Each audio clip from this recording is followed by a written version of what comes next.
ان کا جنازہ مسلمانوں کے ساتھ ساتھ فرشتوں نے بھی اٹھایا اور ان کی موت پر رحمان کا عرش لرز اٹھا۔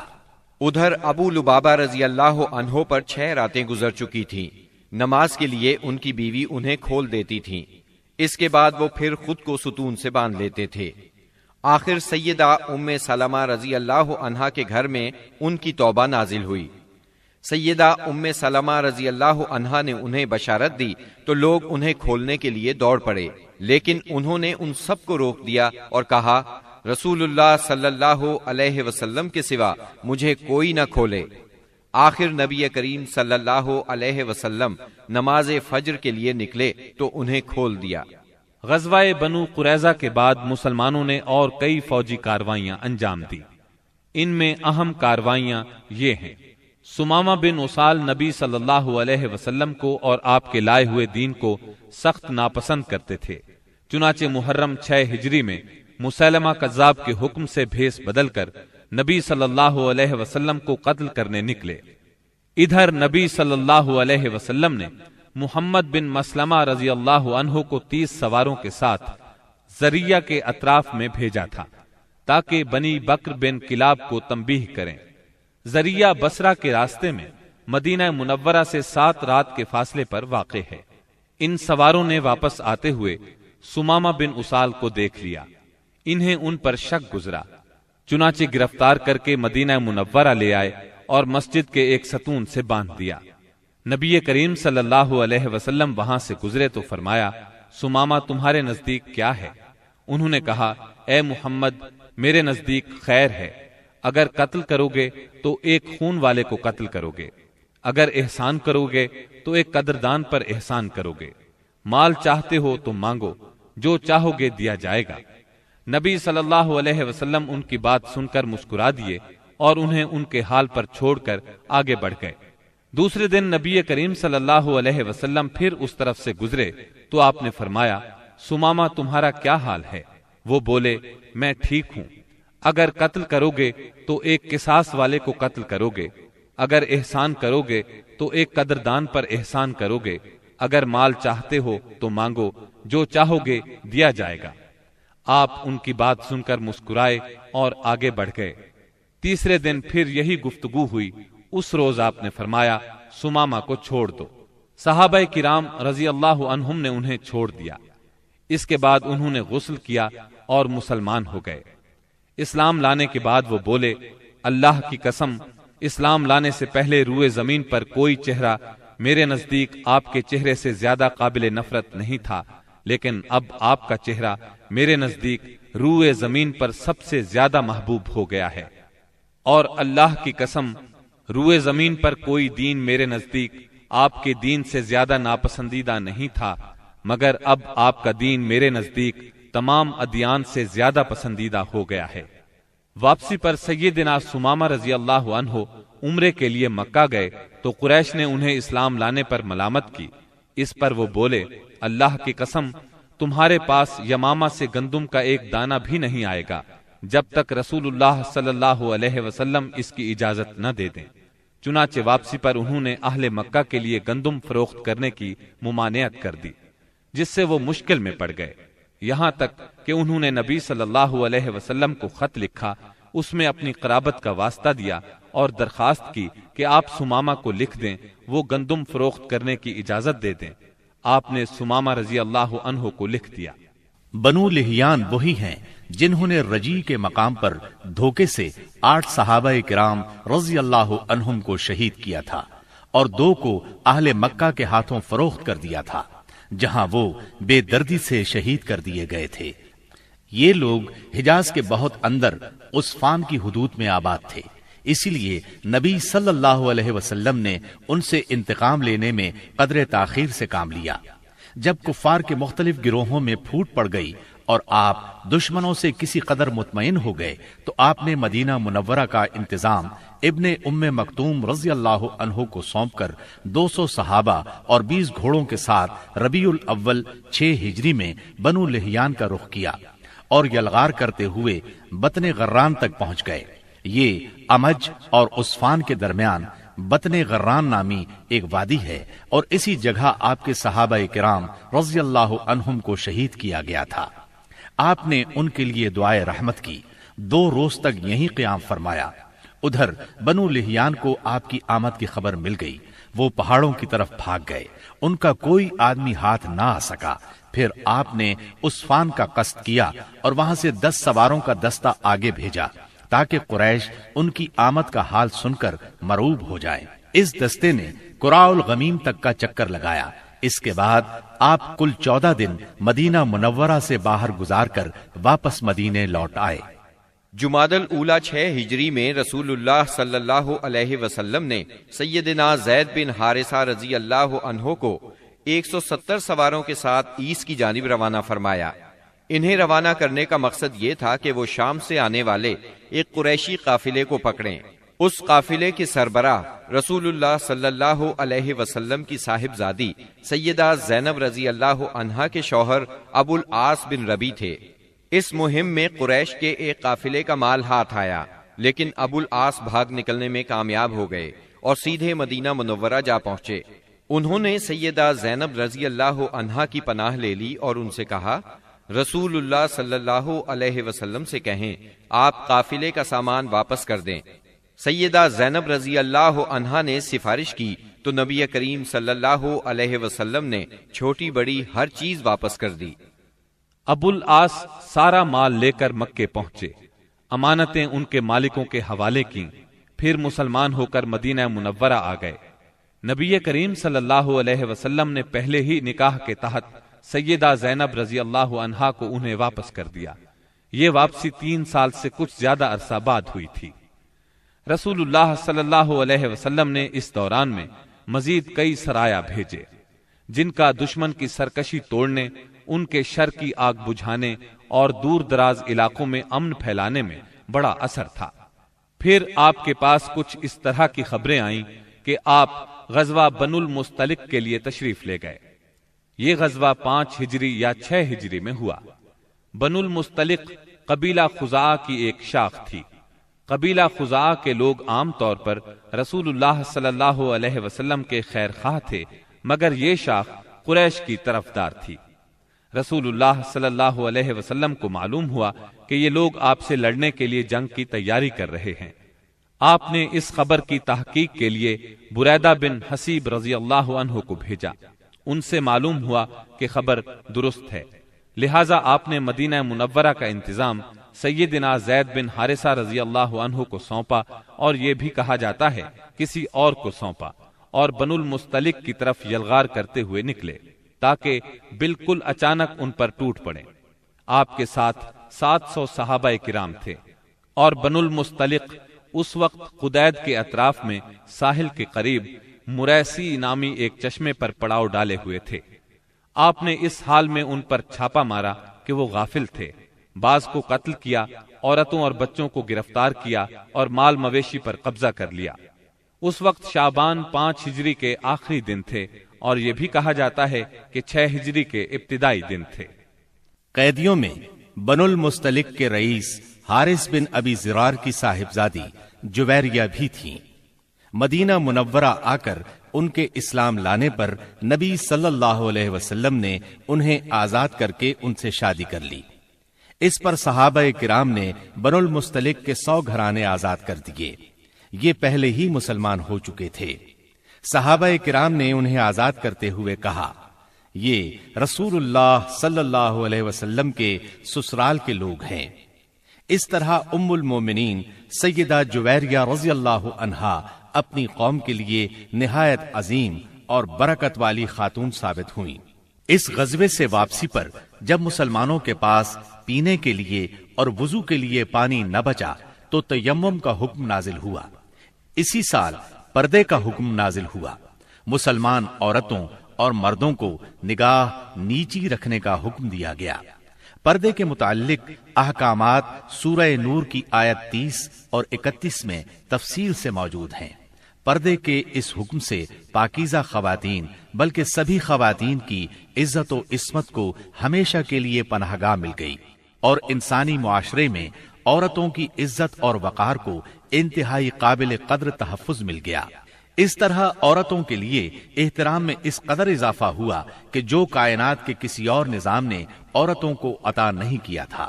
خواتین کو اگر اپنا مقام، مرتبہ، حیثیت اور اہمیت معلوم کرنا ہو تو انہیں تعلیم اسلام کے راستے میں یہ سب کچھ میسر ہوگا۔